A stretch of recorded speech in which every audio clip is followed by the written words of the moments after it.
How to update app without Apple ID password. Hey everybody and welcome back to our channel. So let's get started without any further ado. So first of all, go ahead and open up your settings application in your mobile device. Now once you are inside settings, scroll below and then tap on screen time. From here, scroll below again and then tap on content and privacy restrictions.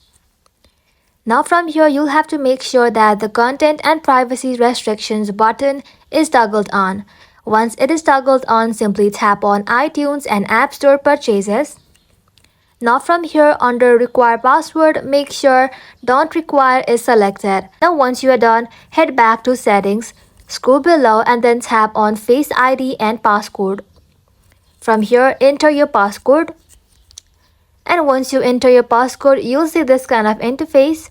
Now from here under use Face ID for, make sure that iTunes and App Store is toggled off. And just like so, you'll then be able to update app without Apple ID password. And that is how you can do it, guys. Thank you all for watching the video till the very end and stay tuned until our next upload.